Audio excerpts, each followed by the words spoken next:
بسم اللہ الرحمن الرحیم۔ اللہ کی یاد اور شیطان کی چال۔ ایک شخص ہر روز رات کو تنہائی میں اللہ تعالیٰ کا ذکر کیا کرتا تھا۔ اس کام میں اس نے کبھی ناغہ نہ کیا تھا۔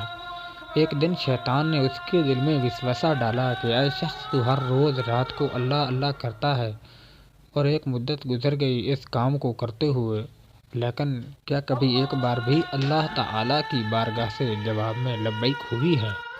تو کس عاجزی اور انکساری سے اللہ کی ضربیں لگاتا ہے، لیکن بارگاہ خداوندی سے تجھے ایک جواب تک نہیں آیا۔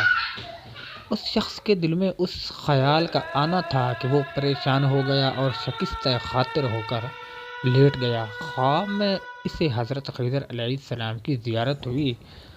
آپ نے اس سے پوچھا، اللہ کے بندے، تو اللہ کے ذکر سے رک کیوں گیا ہے؟ کہنے لگا، میں تو ہر روز اللہ اللہ کرتا تھا، لیکن جواب میں میرے پاس لبیک نہیں آیا، اس لیے میں اس بات سے ڈر گیا کہ شاید میں اللہ کی بارگاہ میں مردود ہوں۔ یہ سن کر خضر علیہ السلام نے فرمایا، اے شخص، اللہ پاک نے مجھ سے فرمایا ہے کہ جا میرے بندے، اس بندے سے کہہ دو کہ تیرا اللہ اللہ کہنا میرے ہی کرم کی وجہ سے ہے۔ کیا میں نے تجھے اپنے کام میں نہیں لگا رکھا ہے؟ تیری طلب تڑپ کی مجھے سب پتہ ہے، میں تجھے بھولا نہیں ہوں، نہ ہی میں نے تجھے نظر انداز کیا ہے۔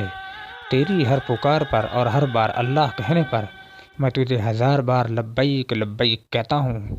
تجھے یہ سوچ، یہ عمل، یہ طلب میں نے ہی دی ہے اور میں نے ہی تجھے اس کام پر لگایا ہے، اور اصل میں تجھ سے زیادہ مجھے ہی تیرا اشتیاق و شوق ہے۔ اس شخص نے یہ خواب دیکھا تو ہڑا بڑا کر اٹھ بیٹھا اور فوراً صدقے دل سے توبہ طیب ہوا، پھر دوبارہ اللہ کے ذکر میں مشغول ہوا۔